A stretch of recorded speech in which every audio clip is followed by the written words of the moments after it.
దేవుణ్ణి అవసరాలకు వాడుతున్న రోజులండి ఇవి. అందులో మీ గుంటూరులో ఎక్కువ. ఈ గుంటూరు నేను వస్తున్నాను అనేసరికి చాలామందికి గుండెల్లో రైళ్లు పరిగెత్తాయి. ఎందుకంటే ఏం చెప్పేస్తాడో అని. ఈ మధ్య ఒక బోధకుడు మాట్లాడుతూ, పేరు చెప్పకపోతే ఎవరు అనుకుంటారు మీరు? పేరు చెప్పేస్తే తెలిసిపోద్ది మీకు, ఇతనా అని.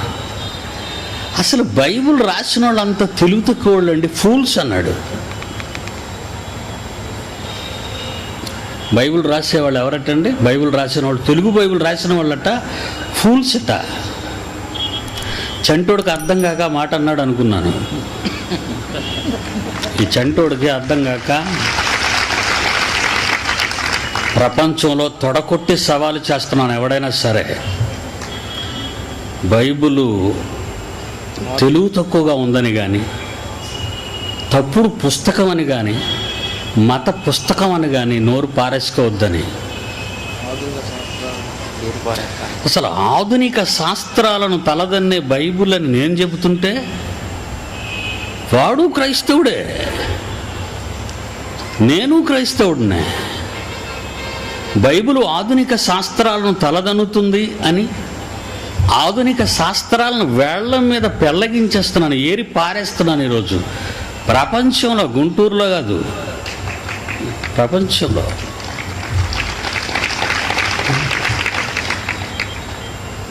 అలాంటి సందర్భాల్లో ఇలాంటి పిచ్చి సన్నాసులు అందరూ బయలుదేరి బైబిల్ రాసిన వారు, తెలుగు బైబిల్ రాసిన వాళ్ళు ఫూల్స్ అనడానికి వాడికి ఎన్ని గుండెలండి. ఒకడంటాడు క్రొత్త నిబంధన తప్పు అంటాడు. విన్నారు కదా? అలాంటి పురుష పొంగవులు భక్తాగ్రేసర్లు ఉన్నారు ఈ పట్టణంలో. కొత్త నిబంధన తప్పు అంటాడు ఒకడు. పౌలు మంచోడు కాదన్నాడు ఒకడు, గుంటూరులోనే నా దగ్గరికి వచ్చి. మరొకడు అన్నాడు పాత నిబంధన తప్పు అంటాడు వాడు.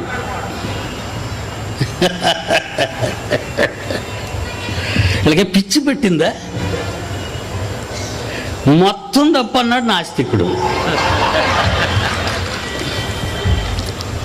అంతే అంటారా?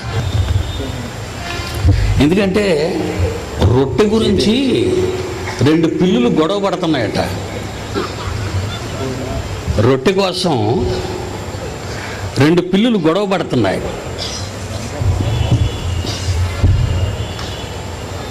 అప్పుడు కోతి వచ్చి పంచుతాను తిండి అని మొత్తం రొట్టె అంతా తినేసింది. అది మన చిన్నప్పుడు పాఠాల్లో నేర్చుకున్నాం కదా, బడికి వెళ్ళేటప్పుడు. ఇంట్లో బాగాలేదండి, కూర్చొని మాట్లాడుతున్నాను. ఏటి నిలబడ మాట్లాడాలని తెలియదా అనుకోకండి. యేసు కొండ ఎక్కి కూర్చుండి, ఎందుకంటే మీకు అన్నీ చెప్పాలి, లేకపోతే మీరు మంచోళ్ళు కాదు. యేసు కొండ ఎక్కి కూర్చుండి మాట్లాడసాగను. మత్తయి 5 మొదటి వచనం నుంచి. కూర్చొని మాట్లాడడం తప్పు అనకండి, తోక కత్తిరించేస్తాను. మీకు మాటలు అవసరం కానీ ఆడ కూర్చొని మాట్లాడా, నిలబడి మాట్లాడా, మోకాళ్ళేసి మాట్లాడా, చేతులెత్తి మాట్లాడా, తల కిందులో మాట్లాడా, ఒంగోను మాట్లాడా, మీకెందుకు అదంతా? వేషధారణ అవసరమా? వాక్యం అవసరమా?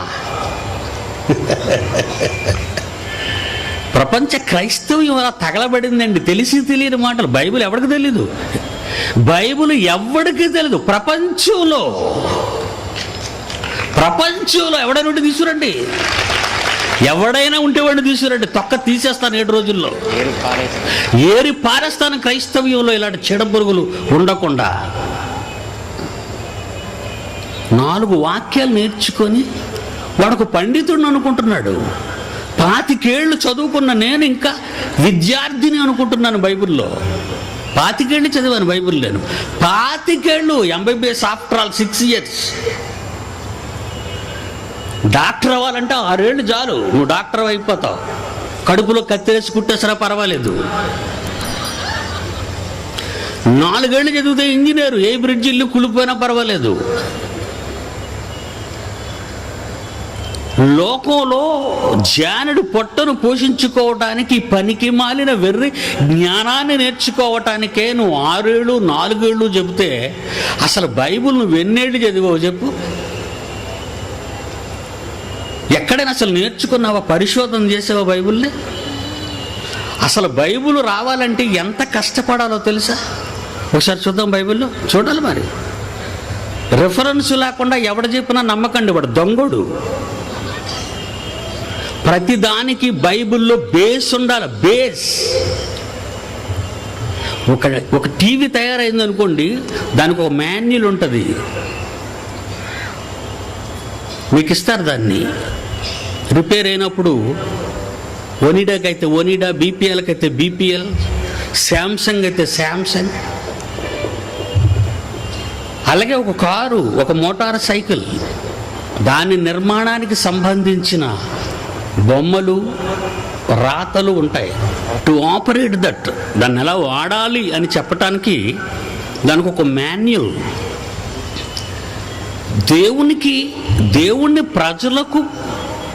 దేవునిని ప్రజలకు పరిచయం చేసి మహాజ్ఞానాన్ని ప్రజలకు బయలుపరిచిన మాన్యువల్ ఎవరో తెలుసా? Hour Emmanuel. ఇమ్మానుయేల్ అంటే ఎవరు? యేసుక్రీస్తు. ఆయన లేకపోతే, అసలు యేసుక్రీస్తు లేకపోతే ప్రపంచానికి అసలు దేవుడెవరో తెలీదు. నేనే మార్గమును సత్యమును జీవమును, నా ద్వారా తప్పితే ఎవడు తండ్రి యొద్దకు రాడు. అంటే ఈ వేళ ఒక పనికిమాలినోళ్ళు వచ్చి అసలు యేసుప్రభు అనవసరం అంటున్నారు. అసలు యేసుప్రభు వద్దంటున్నాడు,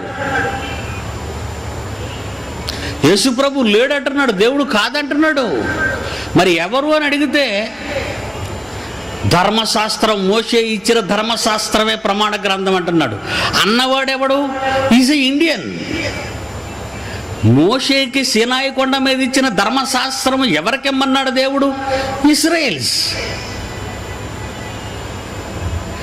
మోషేకి ధర్మశాస్త్రాన్ని ఇచ్చి ఎవరికిమ్మన్నాడు? ధర్మశాస్త్రాన్ని మోషే ద్వారా ఇశ్రాయేలీలకి ఇమ్మన్నాడు, మీకు కాదు. ధూపాలు వాళ్ళు వెయ్యాలి, బలులు వాళ్ళు అర్పించాలి, సున్నతి వాళ్ళు చేసుకోవాలి, సుల్తి యాజకత్వం వాళ్ళు చేయాలి. వీడెవడు ఇండియాలో పుట్టి నేను ఇశ్రాయేలీని అంటున్నాడు? బైబిల్ తెలియదు వీడికి, మహాజ్ఞానం హిస్టరీ తెలియదు వీడికి. వీడు ఇండియాలో ఎక్కడో గుంటూరులోని జిల్లాలో ఏదో మూలన పుట్టి ఉంటాడు. కాశ్మీర్ నుంచి కన్యాకుమారి వరకు, బంగాళాఖాతం నుండి అరేబియా సముద్రం వరకు ఇండియాలో ఏదో ఒక మూలన పుట్టినవాడు ఎవడైనా ఈజ్ ఎ ఇండియన్. నువ్వు బెన్యామీను గోత్రానికి చెందినవాడవా, యూదా గోత్రానికి చెందినవాడా, నఫ్తాలి గోత్రానికి చెందినవాడవా, యూదా గోత్రానికి చెందినవాడవా, గాదు గోత్రానికి చెందినవాడవా, గాడిద గోత్రానికి చెందినవాడవా? సిగ్గులేదు నువ్వు ఇండియాలో పుట్టి ఇజ్రాయేల్ అని చెప్పుకోవడానికి? ఒకడొక పుట్టి మరొకడ పేరు చెప్పుకుంటే ఏమన్నాడో తెలుసా దేవుడు బైబిల్లో? దుర్బీజులు అన్నాడు. ఒకడొక పుట్టి మరొకడ పేరు పెట్టుకుంటే ఏమన్నాడో తెలుసా బైబిల్లో? దుర్బీజులు. ఇంగ్లీష్ అయితే కరెక్ట్గా ఉంటుంది, బాస్టర్డ్. ఇండియాలో పుట్టి నేను ఇశ్రాయేలీని చెప్పుకునేవాడంతా బాస్టర్డ్స్, దుర్బీజులు. సిగ్గులేదు వాళ్ళకి. ఒకడు కంటే మరొక తండ్రిని చూపిస్తున్నారు వీళ్ళు. ఇంత ధాటిగా ఎందుకు చెప్తున్నారో తెలుసండి? ప్రపంచాన్ని వణికిస్తున్నాను. గుంటూరు చాలా చిన్నది, ఏ స్మాల్ సిటీ. రాజ్యాది నేతలు గజగజలాడుతున్నారు. ఎవరనుకున్నారు? ఏదో వివేకానందుడు అమెరికా వెళ్ళి చికాగో పట్టణంలో గంట మాట్లాడేసరికి పొంగిపోయింది ఇండియా. ఎప్పుడు?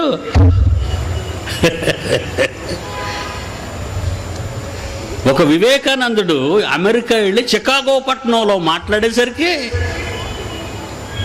ఇండియా పొంగిపోయింది. వివేకానందుడి గురించి రాసేసింది పాఠాలు. కానీ పిడి సుందర్రావు మాటలకి, రచనలకి ప్రపంచాది నేతలు సలాం కొట్టారు. ఈరోజు ప్రపంచాది నేతలు చికాగోలో ఉన్న అమెరికన్స్ కాదు, ఫ్రాన్స్ని ఈరోజు పరిపాలిస్తున్న Jacques Chirac is the president of France. రవ్యస్తమించని సామ్రాజ్యాన్ని పరిపాలిస్తున్న టోనీ బ్లేర్ బ్రిటిష్ ప్రధాని. అజేయుడుగా ఒక ఖండానికి ఆధిపత్యాన్ని, ప్రైమ్ మినిస్టర్ పదవిని అలంకరించిన హవర్డ్స్ ఆస్ట్రేలియా ప్రధాని ఏమన్నారు తెలుసా? మీరు రాసిన మాటలు నేను రాసుకున్నాను అన్నారు వాళ్ళు. అమెరికాలో పకోడీలు అమ్ముకున్నాడు రాయలేదు ఈ మాట. ఇంగ్లాండ్లో టీ దుకాణం పెట్టుకున్నవాడు రాయలేదు ఈ మాట. ఆ దేశాల్ని పరిపాలిస్తున్న వాళ్ళు రాసిన మాటలు అదే జయశాలి సింహ గర్జన. ఇది కొని చూడండి, వాళ్ళ అడ్రస్లు, వాళ్ళ పేర్లు. బైబిల్ అంటే ఏదో అనుకుంటుంది ఈ ప్రపంచం. 1947 ఆగస్టు 15 భారతదేశానికి స్వతంత్రం వచ్చింది, తెలుసు మీ అందరికీ. ఆ స్వతంత్రం వచ్చిన రోజున ఇండియా దేశం అంతా పండుగ చేసుకుంది. స్వతంత్ర సమర యోధులమని ఆ రోజు చెప్పుకున్న అనేక మంది దేశభక్తులు మహాత్మా గాంధీ ఎక్కడున్నాడో కూడా తెలుసుకోలేకుండా పోయారు. భారతదేశానికి స్వతంత్రాన్ని తీసుకురావాలని అహర్నిశలు కష్టపడి భారతావనికి నాయకత్వం వహించినందుకే కదా మహనీయుడు అంటుంది దేశం, మహాత్ముడు అంటుందా ఈ దేశం ఆయన్ని. కానీ ఆ రోజు మాత్రం గాంధీ ఎక్కడున్నాడో, ఎలా ఉన్నాడో అసలు ఎవరూ ఆలోచించలేదండి. ఈరోజు 24 క్రిస్టమస్. రాత్రికి యేసుప్రభు పుట్టేస్తాడని ప్రపంచ క్రైస్తవులు ఎదురు చూస్తున్నారు. ఎందుకు? పుట్టాడని సంతోషించడానిక? పుట్టాడని ఆయన అలా బ్రతకటానిక? పుట్టాడని ఆయన జీవిత ఆశయాలను బ్రతుకులో నెరవేర్చటానిక? పుట్టాడని మాంసం వండుకు తినటానిక? పుట్టాడని ఆయన కొరకు అర్పణ కావాలనా? పుట్టాడని మందు కొట్టి నిద్రపోవాలనా? ఆయన ఎందుకు పుట్టాడు? ఆయన ఎందుకు పుట్టాడో నువ్వు అందుకే పుడితే, యేసు ఎందుకు పుట్టాడో నువ్వు అందుకే పుడితే, ఈ రాత్రి నువ్వు తెలియజేసింది యేసుప్రభు పుట్టాడని గీతం పాడినంత మాత్రాన్న ఒరిగిందేంటో ఆలోచించు ఒకసారి. ఈ సమాజానికి లేదు, ఏమీ లేదండి. నువ్వు సంతోషించటానికి ఆయన పుట్టలేదు, నువ్వు ఆయన కోసం చావటానికి ఆయన పుట్టాడు. బైబిల్లో చూస్తారా? 1 యోహాను 3వ అధ్యాయం 16వ వచనం. యేసు మన నిమిత్తము తన ప్రాణము పెట్టెను గనుక దీని వలన ప్రేమ ఎట్టిదో తెలుసుకొనుచున్నాము. మనము కూడా సహోదరుల నిమిత్తం ప్రాణం పెట్టండర్రా, పండుగ కాదు. రే ప్రాణం పెట్టండిరా, నాన్ వెజ్ తినడానికి కాదు.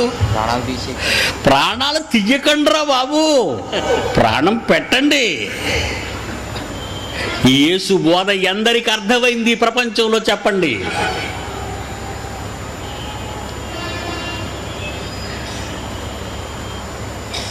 ఆయన కోసం ప్రాణం పెట్టమని ఆయన ప్రాణం పెట్టి చూపిస్తే ప్రాణాలు తీస్తున్నారు కదా.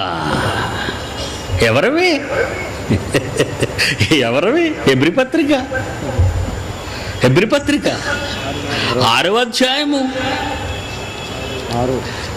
హెబ్రీ పత్రిక 6వ అధ్యాయము 6వ వచనం, 5-6 నుంచి.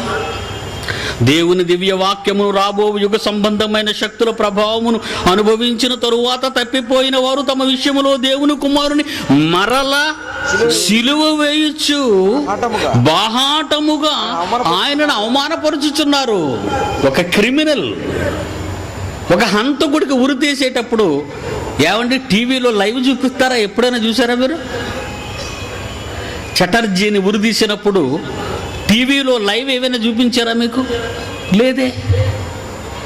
రాజమండ్రి సెంట్రల్ జైల్లోనో, విశాఖపట్నం సెంట్రల్ జైల్లోనో, లేదంటే తిహార్ జైల్లోనో, ఎక్కడో ఒక రహస్యమైన ప్రదేశంలో జైల్లో 4 గోడల మధ్య మూలక తీసుకెళ్ళిపోయి భయంకరంగా మట్టి పెట్టిన ఒక భయంకరమైన కొయ్య, ఆ కొయ్యకు వేలాడుతున్న తాడు, ఒక డాక్టరు, ఒక మెజిస్ట్రేటు, ఒక జైలు అధికారి, ఒక తలారి, కొంతమంది ఉన్న దగ్గర ఆయన్ని ఉరి తీస్తారే. కానీ యేసుని ఎలా చంపేస్తున్నాడు మనం? ఎలా చంపేస్తున్నామని రాసేటంటే ఆయన బాహాటముగా తమ విషయములో దేవుని కుమారుని మరలా సిలువ వేయించు బాహాటముగా ఆయనను అవమానపరుచుచున్నారు. యేసు పుట్టింది మన కోసం చచ్చిపోవటానికి, మనల్ని మన తరము వారి కొరకు చావమని చెప్పటానికి. That is Christmas. ఎంతమందికి తెలుసండి ఇది? ఎవడికి తెలీదు, ఎవడికి. చచ్చిపోతున్నారా? దేవుని కోసం చచ్చిపోతున్నారా ఎవరైనా? దేవుని కోసం చచ్చిపోవడమా? వాళ్ళ కోసం చచ్చిపోతావేమో అని దేవుడిని అడుగుతారు, చచ్చిపోకుండా కాపాడుతాండ్రని. దేవుడు చంపేస్తారు. దేవుని పిల్లలారా, మహాజ్ఞానాన్ని 8 రోజులు 8 డేస్ చెప్పడానికి వచ్చాను మీకు. 8 రోజులు సవాలుతో కూడిన జ్ఞానాన్ని చెప్తానండి. ప్రపంచ శాస్త్రవేత్తలు నోరెత్తకుండా చెబుతానండి. అందులో ప్రకటన గ్రంథం అంటే చాలామందికి ఇష్టం అండి, అంతే కదండి. కానీ అది ఎంత కష్టమో ఎవరికి అర్థం కాలేదండి. ఇష్టమే, మంచిదే ఇష్టం ఉండటం, కానీ ఏది పడితే వినేస్తున్నారండి. ఈ మధ్యన ప్రకటన గ్రంథ బోధకులు వీళ్ళు బయలుదేరారు, స్పెషలైజ్ చేశారట ప్రకటన గ్రంథాన్ని. బైబిల్లో ఏ బేస్ చూపించడు వాడు, అన్ని కథలు చెబుతాడు ఒక్కొక్కడు. అన్ని కథలే, అన్ని కథలు కథలు కథలు కథలు. బైబిల్ రెఫరెన్సులు ఉండవు. వాడు అన్న మాటకు Bible reference base. Bible answer to the Bible. చూడండి దీని మీద స్టేజ్ మీద బైబిల్కు బైబిల్ సమాధానం చెప్పాలి, బైబిల్లో ఉన్నది చెప్పాలి. బైబిల్లో లేనిది చెప్పేవాడు దొంగ, వాడికి ఏం రాదాడు. వాడికి బైబిల్లో ఉన్నదే చెప్పాలి, బైబిల్లో లేనిది చెప్పకూడదు. ఎవడో కాకమ్మ కథ చెప్పకూడదు. కొలసీలకు రాసిన పత్రిక, కొలసీలకు రాసిన పత్రిక 4వ అధ్యాయం 16వ వచనం. ఈ పత్రిక కొలసీలకు రాసిన పత్రిక మీరు రాసుకోండి, మంచోళ్ళు కాదు, తర్వాత మిమ్మల్ని తినేస్తారు వాళ్ళు. అన్నీ రాసుకోవాలి జాగ్రత్తగా. ప్రతి మాట బైబిల్లో ఉండాలి. బైబిల్లో లేనిది ఎవడైనా చెప్తే వాడే దొంగ బోధకుడు అని మీరు నిర్ణయం తీసుకోండి. బైబిల్లో లేనిది చెప్పాడు అనుకోండి, వాడికి బైబిల్ రాదని మీకు తెలియాలి. వాడేం చెప్పినా బైబిల్కి బేస్ ఉండాలి, పునాది. 4వ అధ్యాయం కొలసి పత్రిక 16. ఈ పత్రిక మీరు చదివించుకొనిన తరువాత, పౌలు అంటున్నాడు, పౌలు కొలసి సంఘానికి ఉత్తరం రాసి ఈ పత్రిక చదివించుకొనిన తరువాత లవొదికయ వారి సంఘములోను చదివించుడే. నువ్వు చదవాలి, నువ్వు చదవాలి, నువ్వు బైబిల్ చదవాలి. బైబిల్లో లేనిది ఏదో చదివి చెప్పకో. బైబిల్లో లేనిది ఏదో చదివి చెప్పొద్దు కథలో. తర్వాత ఏమన్నాడండి?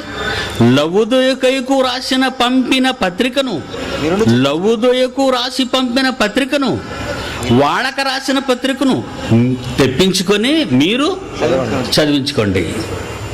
వాళ్ళకి రాసింది మీరు తెచ్చుకొని చదవండి, మీకు రాసింది వాళ్ళకి పంపించి చదివించండి. చదవండి.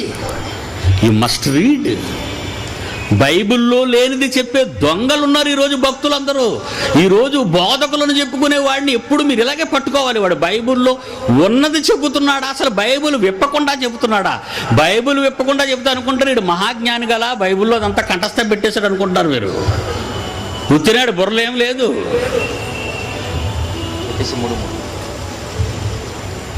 ఎఫ్సి పత్రిక 3వ అధ్యాయం, ఎఫ్సి పత్రిక 3వ అధ్యాయం 3వ వచనం.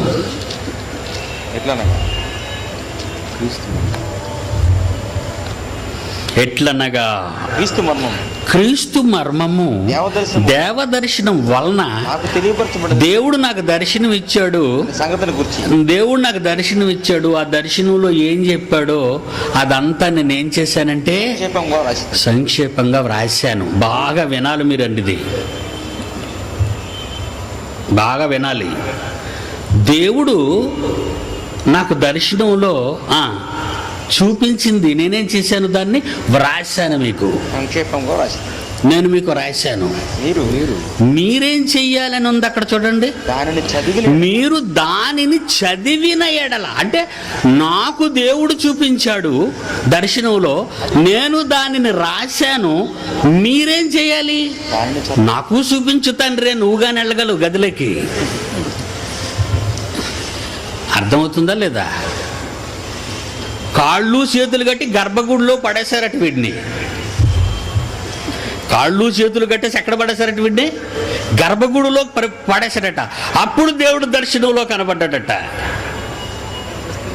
అంటే ఎవరికి పడితే వాళ్ళకి ఇలా కనబడి నోటుకొచ్చినట్టు మాట్లాడతారా? కనబడి చెప్తున్నాడు దేవుడికి.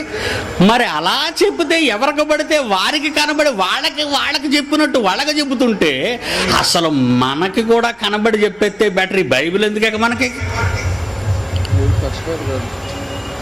దేవుడు ఎవరికి పడితే వాళ్ళకే కనబడి బాబు నువ్వు ఇది రాసేయి అని చెప్పేసి ఇది చెప్పేయి అని చెప్పేస్తే ఇక బైబిల్ ఎందుకండి? వాడికి గర్భగుడిలో కనబడ్డాడట, తాళ్ళే దిగిపోయాట, దేవుడు కనబడ్డాడట, నాయన నువ్వు బయలుదేరు, నువ్వు నోటుకొచ్చిందల్లా వాగనాడట.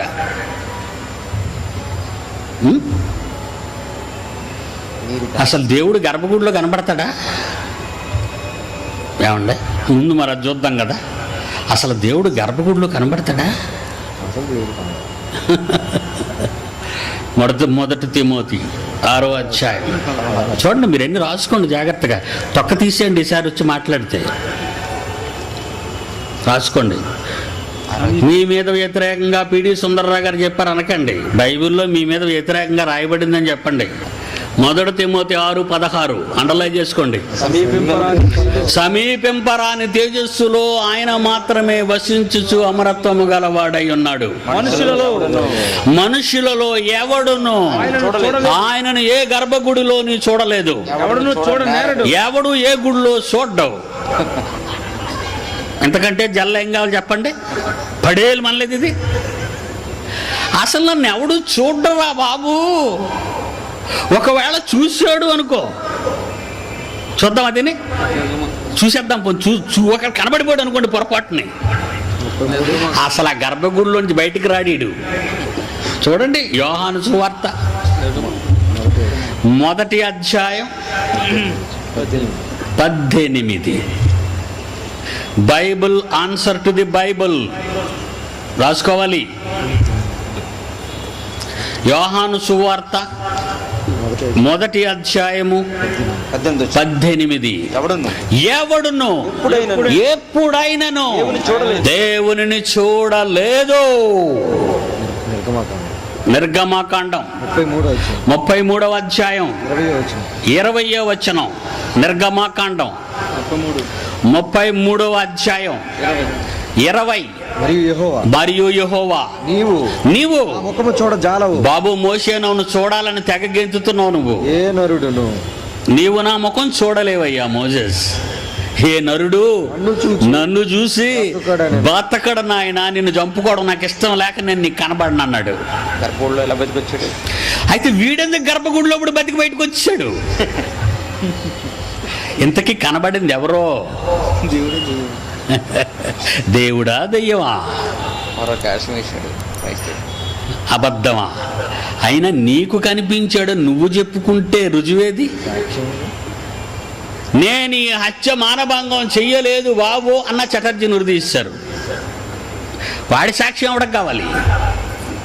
ఇండియన్ పీనల్ కోడ్లో, భారత శిక్షా స్మృతిలో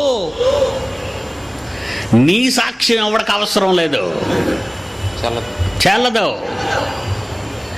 నీ గురించి మరొకటి చెప్పాలి. మనుషుడు రాసుకున్న న్యాయ శాస్త్రమే ఇంత పవర్ఫుల్గా ఉంటే దేవుడు రాసిన శాస్త్రం ఇంకెంత పవర్ఫుల్గా ఉండాలో ఆలోచించండి. నేను కనిపించను, నేను కనిపిస్తే నువ్వు పోతావు. అసలు మనుషులో ఎవడు నన్ను చూడలేదు, చూసిన బతకడు. నేను చూశానంటే నేను చూశాను, నేను చూశానంటే నేను చూశాను, నేను చూశానంటే నేను చూశాను. ఓ ఎక్కడ చూసినా దేవుడు చూసినోళ్ళే. కానీ వీళ్ళంతా చెప్పుకోవడానికి ఎలా బతుకొచ్చారా అనుకుంటుంటాను అప్పుడప్పుడు. ఇలా చెప్పుకు తిరగడానికి వీళ్ళు ఎందుకు బతుకున్నారని. బైబుల్ తప్ప, బాబుది తప్ప, చంటి బాబుది తప్ప, బైబుల్ తప్ప? చెప్పండి, ఎవరు తప్పు? రాయబడింది చదవాలి. పౌలు అంటున్నాడు అందుకే ఎఫెసీ పత్రిక 3వ అధ్యాయం 3వ వచనం, క్రీస్తు మర్మము, ద సీక్రెట్ ఆఫ్ క్రైస్ట్, దేవదర్శనము, దైవ దర్శనము వలన నాకు తెలియపరిచబడింది. ఆ సంగతిని ఏదైతే దేవుడు నాకు చెప్పాడో దాన్ని నేను రాశాను అన్నాడు. చూడండి, రాశాను. మీరేం చెయ్యాలి? దాన్ని చదవాలి. దేవుడు నాకు చూపిస్తే నేను రాశాను. మీరేం చేయాలి? దాన్ని చదవండి. నేను ఎందుకు రాశాను? మీరు చదవాలని రాశాను. బైబిల్ ఎందుకు రాయబడింది? 66 పుస్తకాలు మీరు చదవాలని రాశారు. మరి మళ్ళా మీకు కనబడాలంటారేంటి? మీకు కనబడాలంటున్నారేంటి? మరలా ఇలాంటి తప్పుడు బోధలు ఆక్రమించుకున్నాయండి ప్రపంచం అంతా. సోదర సోదరీమణులరా, నాకు మీ మీద ఎవరి మీద ద్వేషం లేదండి. I love you. నేను మీకు జ్ఞానం నేర్పటానికి వచ్చినటువంటి వాడిని. మిమ్మల్ని అడుక్కోవటానికి మాత్రం రాలేదు సుమండి. నేను ఎవరిని అడుక్కోనండి. ఫర్ యువర్ ఇన్ఫర్మేషన్, అడుక్కోవలసిన అవసరం లేదు. ఎందుకంటే I'm a son of God. నేను ఎందుకు అడుక్కోవాలి మిమ్మల్ని? నాకెందుకు మీ డబ్బు? మీ వెండి ఎందుకు? మీ బంగారం ఎందుకు? నాకు మీ వెండి నాకు అవసరం లేదు, మీ బంగారం నాకు అవసరం లేదు. వాటిని నేను ఆశించి మీకు వాక్యం చెప్పటం లేదు. నా సోదర సోదరీమణులు, దేవుని స్వరూపాన్ని ధరించుకున్న నా ఆత్మీయులు మీరంతా, నేను తపస్సు చేసి సంపాదించిన మహాజ్ఞానాన్ని మీకు చెప్పటానికి వచ్చాను. మిమ్మల్ని ప్రేమించి, మిమ్మల్ని అభిమానించి. ఇంకో మాట చూద్దామండి, మంచి మాట. 1 దశలోనికలు రాసిన పత్రిక 5:27.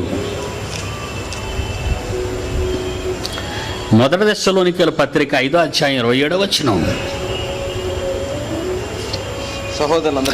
సహోదరులందరికీ ఈ పత్రిక చదివి వినిపింపవలెనని ప్రభు పేర మీకు ఆనబెట్టుచున్నాను, ఆజ్ఞాపించుచున్నాను. ఏం చేయాలి మీరు? ఈ పత్రికను చదివి వినిపించాలి. ఎంతమందికి? ఒకరికా ఇద్దరికా? సహోదరులందరికీ. బైబిల్ ఎంతమందికి అండి? అందరికీ. మరి బైబిల్లో రాయబడినవన్నీ మన కోసం అనుకున్నప్పుడు, బైబిల్లో ఉన్న ఆధారాలను వదిలేసి ఎవడ నోటుకొచ్చినట్టు కూడా మాట్లాడుతున్నాడండి. మాట్లాడుతున్నాడు అనడానికి సాక్ష్యం చెప్పమంటారా? ఎవరు నోటుకొచ్చినట్టు వాడు మాట్లాడుతున్నారని? అలాంటి ఒక మాట చెప్పమంటారు నన్ను? బ్రదర్, నీ విశ్వాసం నీది బ్రదర్, నా విశ్వాసం నాది బ్రదర్ అంటాడు. ఇది రైట్ అండి? ఈ భాష బాగుందా? ఈ మాట రైటా?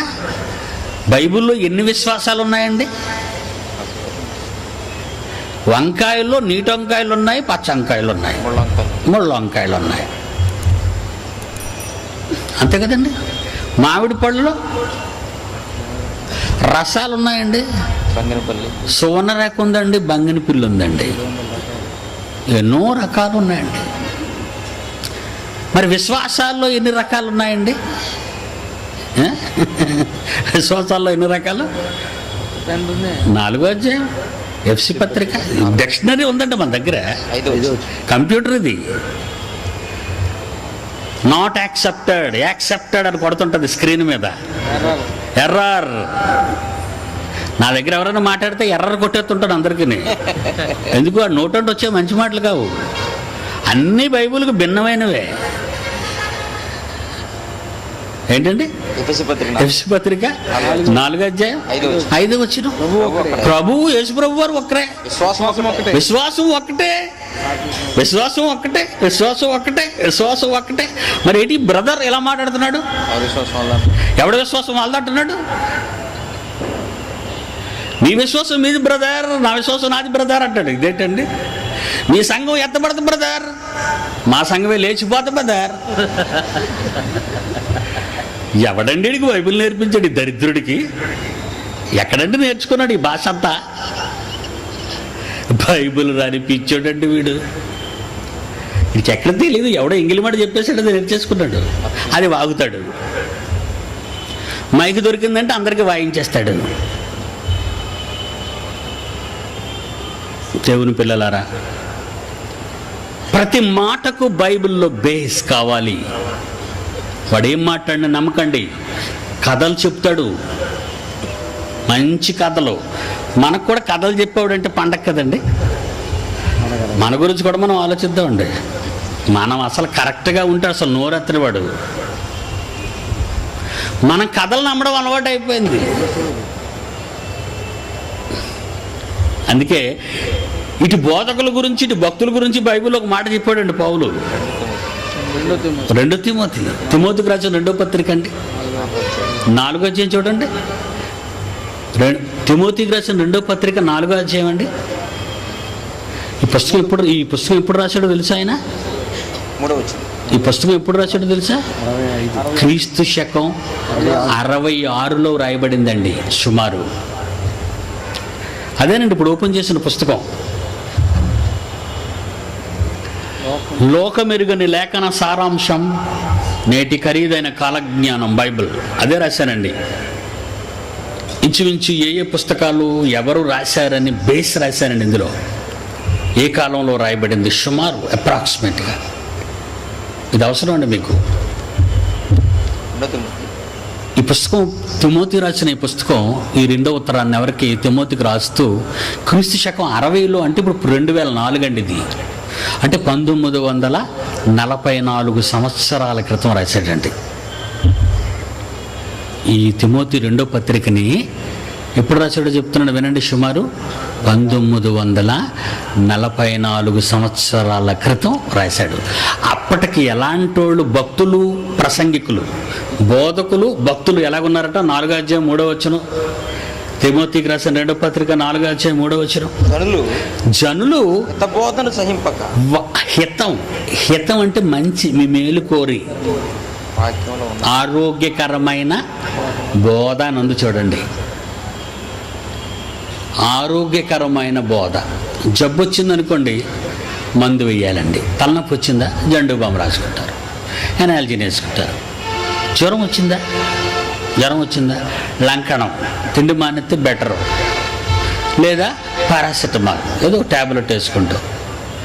బోధ కూడా ఆరోగ్యకరమైన బోధ, అనారోగ్యకరమైన బోధ, 2 బోధలు ఉన్నాయండి. చూసారా? చీపు లిక్కర్ తాగి తొందరగా చచ్చిపోతాడు, కాస్ట్లీ లిక్కర్ తాగి తర్వాత చచ్చిపోతాడు స్లోగా. మొత్తానికి చచ్చిపోతాడు, మొత్తానికి చచ్చిపోతాడు. కాకపోతే ఈ డ్రమ్ములు తాగడానికి ఉంటాడు, వీడు సీసాతో పోతాడు.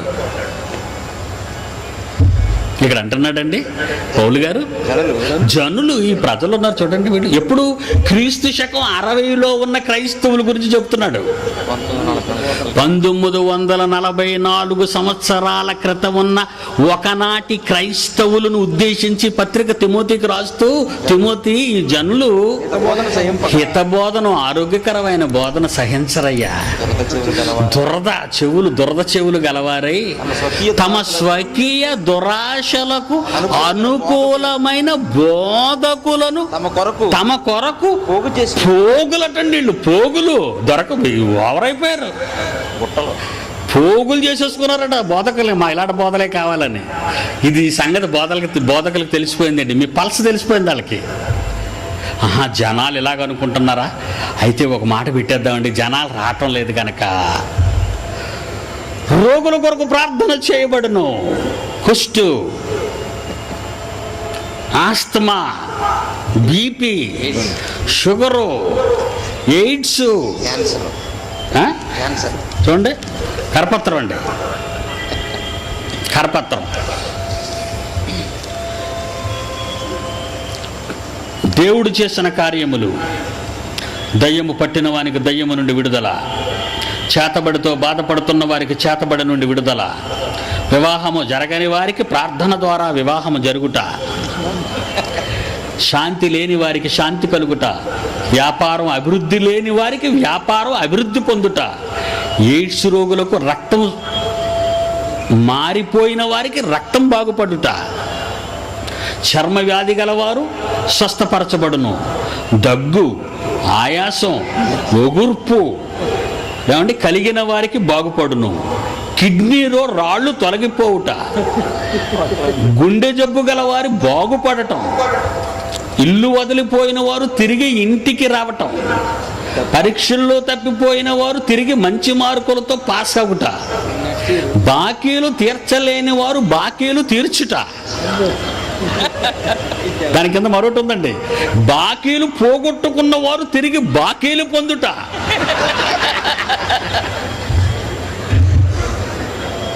అజీర్ణం, ఇది వ్యాధి, దీనికి మలబద్ధకం, బీపీ, షుగరు, వ్యాధిగ్రస్తులు బాగుపడుతున్నారు.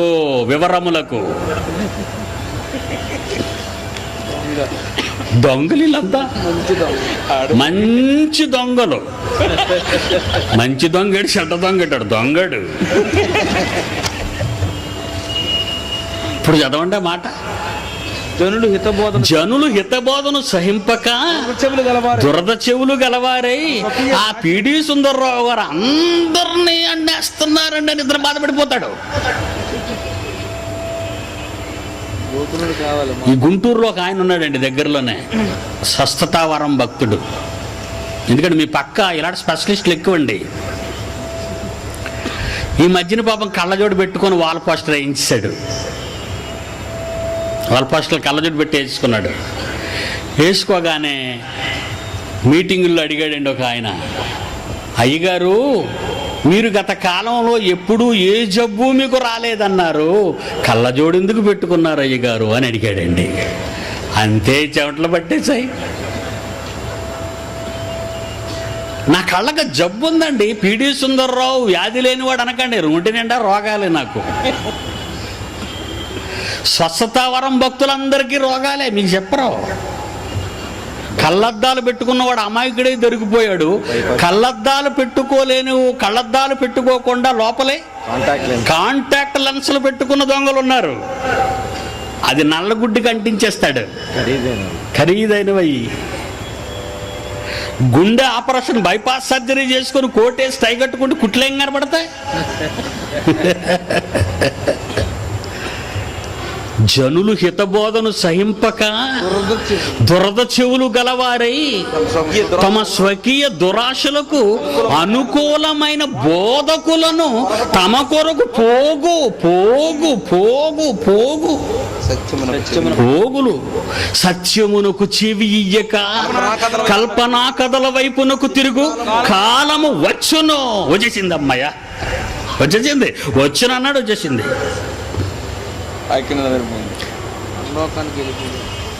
ఏమండి? పాకేసిందా? పాకేసింది. కథలు కావాలి జనాలకి. ఇది ఇలాంటి పత్రికా ప్రకటనలు ఇవ్వాలి. ఇస్తే ఓ జనాలు సందడే సందడే. దేవుని పిల్లలారా, మోసపోకండరా ప్లీజ్, మోసపోకండి. వాళ్ళు మిమ్మల్ని దోచుకుంటున్నారా? మీరు అమాయకులు. మీకు బైబుల్ రాదని వాళ్ళకి తెలిసిపోయింది. మీరు గట్టిగా అడిగితే ఏమంటారు తెలుసా? బోధకుడికి ఎదురు చెప్పకూడదు, శాపగ్రస్తుడైపోతావు. దైవజనుడిని ఏమనుకో. వాడు దైవజనుడా దెయ్యం జనుడా?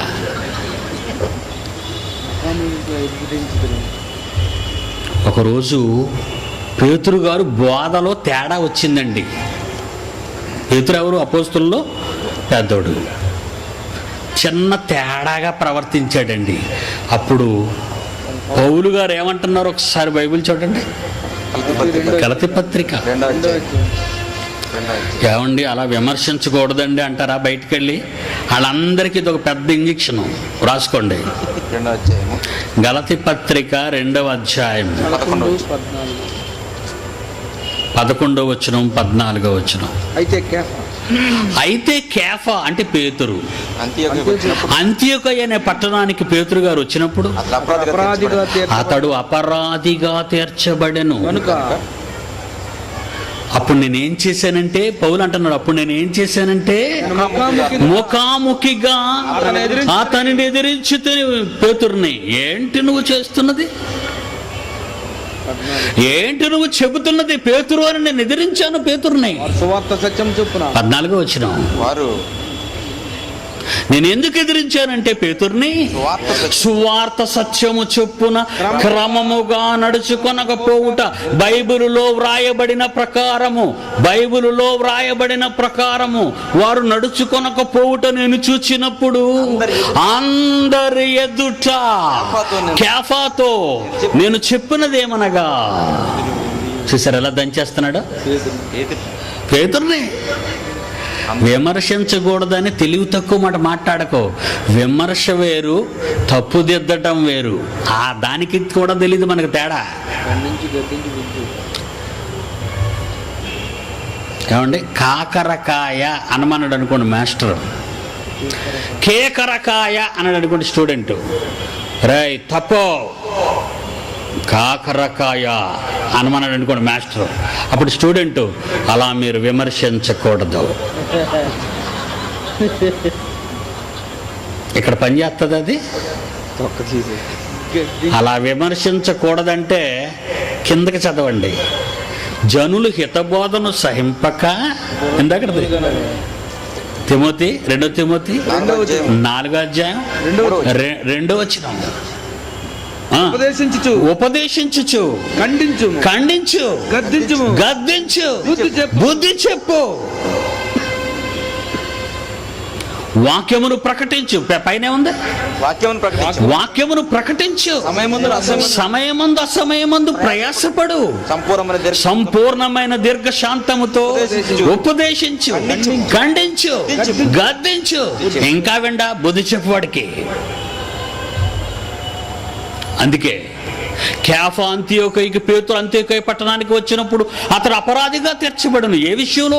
సువార్త సత్యము చొప్పున క్రమముగా నడుచుకొనకపోవుట నేను పౌలుగా చూచినప్పుడు అందరి ఎదుట ముఖాముఖిగా అతనిని ఎదిరించితిని.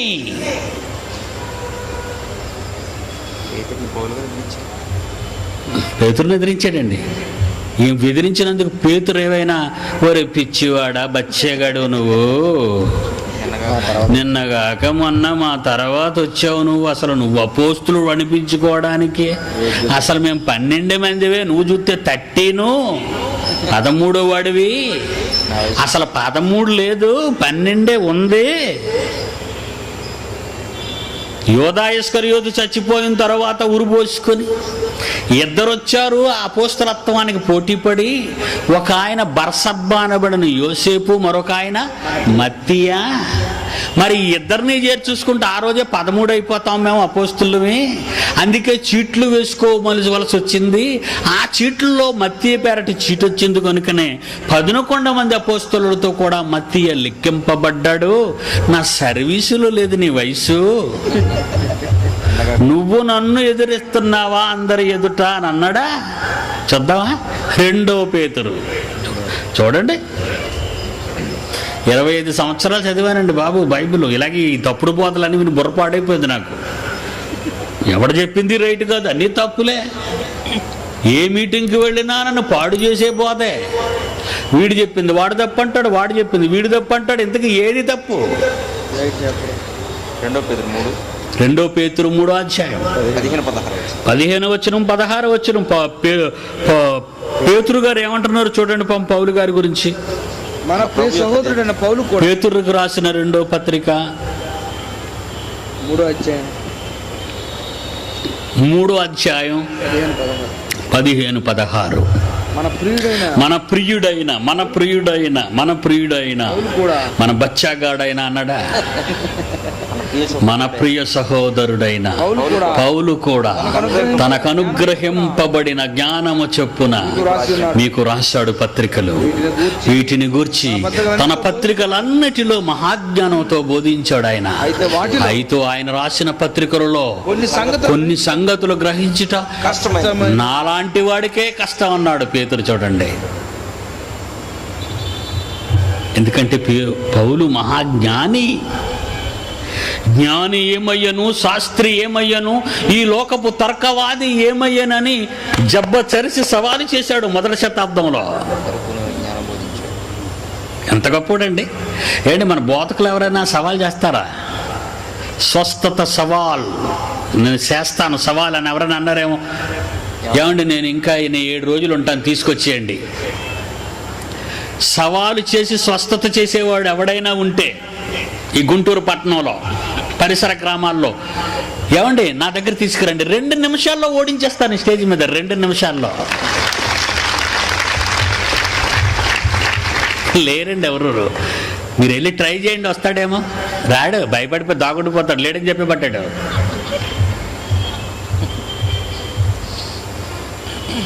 మన ప్రియ సహోదరుడైన పౌలు కూడా తనకు అనుగ్రహింపబడిన జ్ఞానము చొప్పున మీకు రాశాడు. వీటిని గూర్చి తన పత్రికలన్నిటిలో బోధించుచున్నాడు. అయితే వాటిలో కొన్ని సంగతులు గ్రహించుట కష్టమైనవి. వీటిని విద్య లేని వాళ్ళు, స్థిరం లేని వాళ్ళు, తక్కిన దేవుని వాక్యములోని లేఖనాలను అపార్థము చేసుకొనున్నట్లు తమ సొంత నాశనానికి అపార్థం చేసుకుంటారు. పౌలు పత్రికలు అర్థం కాక అసలు పౌలు పత్రికలే తప్పు అంటున్నాడట ఇవాళ అక్కడ వచ్చి. వాడికి అర్థం కాదండి. పౌలు మహాజ్ఞానం అండి పౌలు రాసింది. ఏమండి పౌలు పుస్తకాలు నేను చదివే ఎవరిని ఛాలెంజ్ చేశానో చెప్పమంటారా? ఎవరిని ఛాలెంజ్ చేశాను పౌలు రాసిన పుస్తకాలు చదివి ఎవరిని సవాలు చేశానో చూడండి.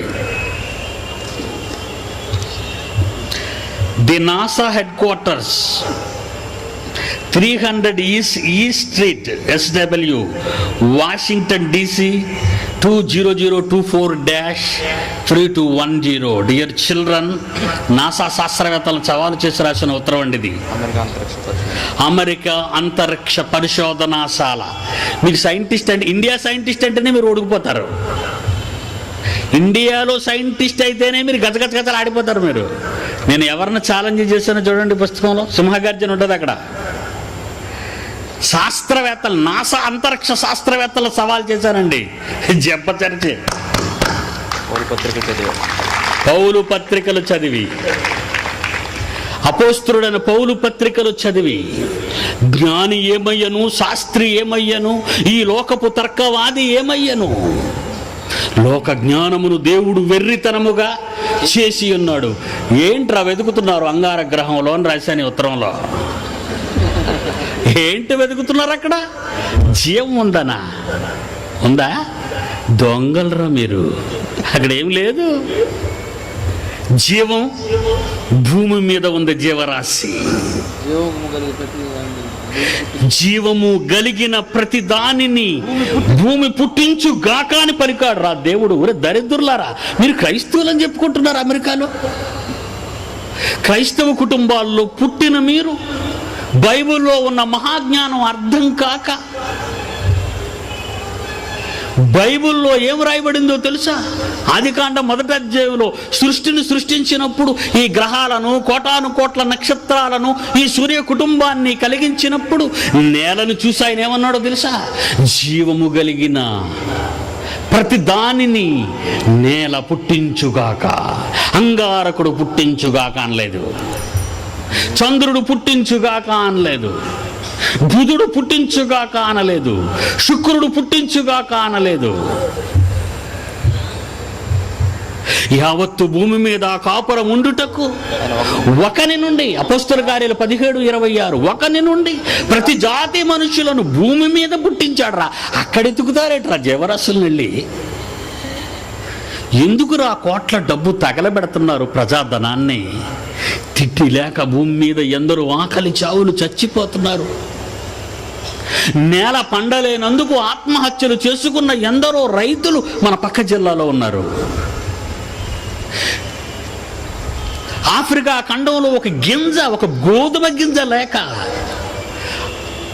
పోషకాహారం లేక ఎందరో లక్షల కొలది చంటి బిడ్డలు చచ్చిపోతున్నారు. ఈ కోట్ల రూపాయలను సోమాలియాకు తరలిస్తే ఎందరో బ్రతికి బట్ట కడతారు. ఎందుకు ఈ దగులుబాజీ కార్యక్రమాలు? బైబిల్ చదవలేదా నువ్వు? ఒకవేళ ఉంది అక్కడ జీవరాశులు ఉన్నాయని ఉంటే ఖబర్దార్ రండ్రా ఛాలెంజ్ కన్నాను. అదే ఉత్తరం. ఎవరికి? అమెరికా అంతరిక్ష పరిశోధన చాలకండి. ఇండియాలో ఉన్న ఈ సైంటిస్టులు బచ్చాగాళ్ళు వీళ్ళంతా ఏమనుకుంటున్నారు? బైబిల్ మత పుస్తకం కాదు. ఈ మధ్యన ఎలకెళ్దాం అని అంటున్నాడు అండి. ఈ మధ్యన ఆయన బంగారు లక్ష్మణ తీసేసిన తర్వాత tehelta.comలో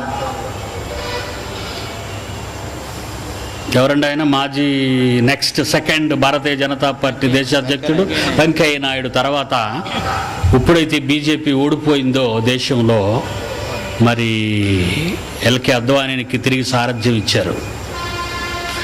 ఆయన మధ్య ఒక కొత్త మంత్రాన్ని ప్రయోగిస్తున్నాడు. ఏంటో చెప్పమంటారా? మతం ఒక మార్గం అంటున్నాడు. ఇప్పుడు ఏమంటున్నాడు? క్రైస్తవ్యం మతం కాదు, మార్గం అని మనమంటే కాపీ చేశాడు జాగ్రత్తగా దీన్ని. క్రైస్తవ్యం మతం కాదు, మతం అన్నవాడు పిచ్చోడు అని పాట పాడాడు సుబ్రహ్మణ్యం. మీరు విన్నారుగా పాటలో? ఎవడా మత మూర్ఖుడు అన్నాం. భయపడిపోతున్నారా మీరు? నాకేం భయం లేదండి, ఎందుకంటే ఏదో గురు చచ్చిపోతాం. ఇలాంటి చావు రావటం మన భాగ్యం అండి. చావు అయితే నా మట్టుకైతే బ్రతుకుట ఆయన కోసమే. చావు అయితే నాకు తొందరగా రిలీఫ్ ఇచ్చేశారు భక్తులు, తొందరగా వెళ్ళిపోమని. అంతేనా? భయం లేదండి, ధైర్యంగానే తిరుగుతున్నాను. ఎప్పుడైనా కనబడకపోతేనే ఈల చాలవే అని జ్ఞాపకం చేసుకోండి. ఎందుకంటే తట్టుకోలేకపోతున్నారు. ఇప్పుడు ఒక శాస్త్రవేత్తను పట్టించుకోవటం లేదు, ఒక జ్ఞానం అన్నవాడిని పట్టించుకోవటం లేదు, ఒక రాజ్యాధినేత డోంట్ కేర్. ఎవరో బైబిల్ ముందు ఎవడు నిలబడలేడు బైబిల్ ముందు.